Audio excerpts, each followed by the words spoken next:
are now tuned in to DFL Gridiron Radio.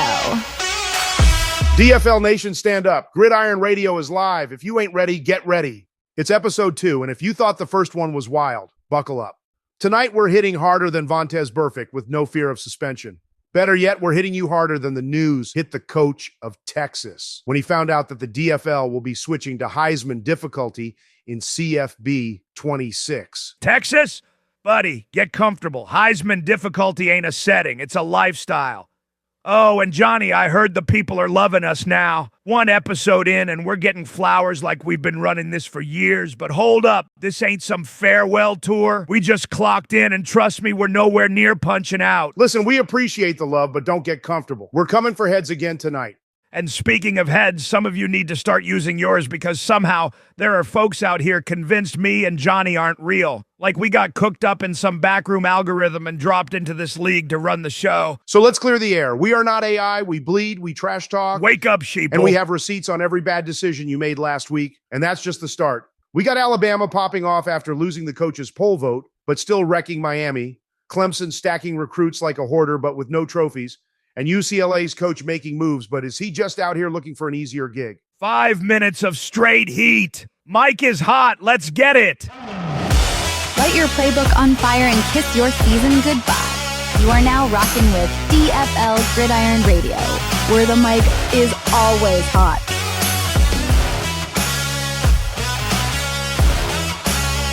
You heard it, folks. Brand new voice leading the charge on the intro. If you thought we were evolving, you thought right. Yeah, Miss Miley stepping in just made this operation feel 10% classier. All right, before we get to the good stuff, we need to address something. There are actual grown adults in this league, some with families, some with mortgages, who genuinely believe that Chucky and I are artificial intelligence. I saw someone call us generated personalities, like I wake up every morning and need a software update before I can have opinions. Yeah, let me just download some new takes real quick. Sure hope the Wi-Fi's strong today, Chucky. Yay, guys, congrats, we're AI.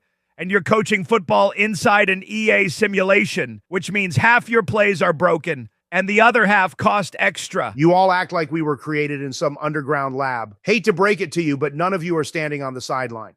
None of you are holding clipboards. And I promise you, there's not an actual film room somewhere where someone is breaking down your third down failures on a projector. Every single one of these DFL league members, pure AI generated ghosts, digital mirages. You ever seen one in real life? Didn't think so. If Discord shuts down tomorrow, half this league disappears like a father who went to the gas station for a pack of cigarettes. But maybe they're right, Johnny. Maybe we are AI. Hold up, let's do a test. Hello, this is Chucky. You know me, I am the Mad Dog. Your favorite sports analyst. Football good. Players throw ball good. All right, Chuck, shut it down. If that's what AI sounds like, I'd say we're in the clear. Yeah, the robots still got a long way to go before they can trash talk like us. Glad we got that sorted. Now, let's talk about someone who had very real emotions last week. Alabama coach absolutely losing his mind after getting robbed in the Game of the Week poll. Only 2 people thought Bama would win. 2. The rest of the league, sitting around like fortune tellers with a crystal ball, predicting Miami was about to steamroll them. Like they all had some deep football premonition that Alabama was cooked. 2 voters, Gridlock. 2. That's barely enough for a game of rock, paper, scissors. They gave Alabama some I'll just take my food to go energy. They had Alabama stuck in an empty banquet hall while the rest of the league was out on South Beach getting bottle service. Are we even sure the coaches knew what the poll was even for, Johnny? Were they voting for vacation destinations? Turns out, whatever the coaches thought they were voting for, it didn't change what happened on the field. Alabama stuck to the basics. No tricks, no surprises, just stubborn football, 17-7. And Miami? Credit where it's due. They survived. Barely. They hung in there, took the punches, lasted longer than most teams in this league, but the scoreboard don't lie. The prophecy failed. And then, oh, buddy, then the mic got hot. Alabama took the win personally. Play the soundbite. Oh, I voted for me. Who are the 2 people who voted for Bama to win? Roll damn tide.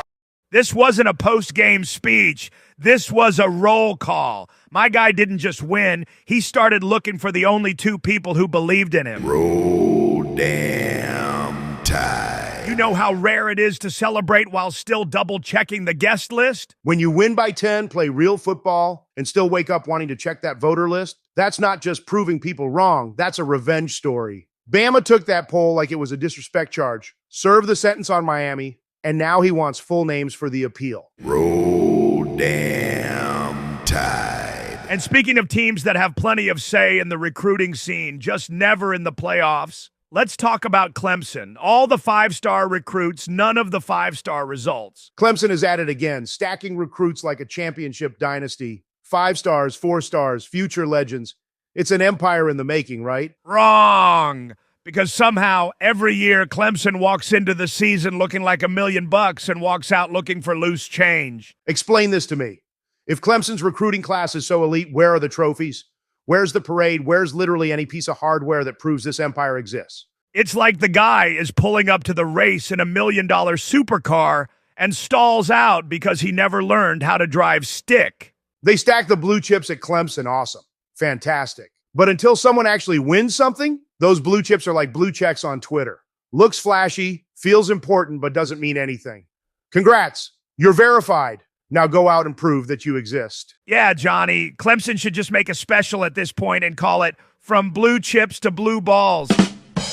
But speaking of coaches who actually make noise in this league, let's talk about UCLA's guy. Active in discussions, keeping things lit, and always contributing to the league. Yeah, that's right. Got to give it up for UCLA coach, what's his name? Hustle. Hustle, yeah. He's been putting in work, locked in and driving conversations, keeping the league engaged, doing all the right things to build the culture. Mad dog. You definitely can't knock the guy's hustle. Yeah.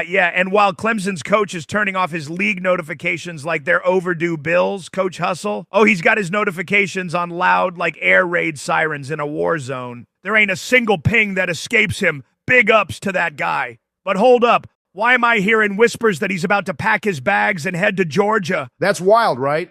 Grind at UCLA, put in the sweat, build something from the ground up, then dip for the easy gig? My guy, that's not a promotion. That's switching to cruise control. If this happens, we need to call it what it is, a shortcut to success. Leaving UCLA to go run Georgia is like skipping leg day, but still trying to flex at the gym. I mean, do what you got to do, but if that move gets made, don't start talking about earning it. We already know the script. Coach Hustle is going to be known as Coach Shortcut from here on out.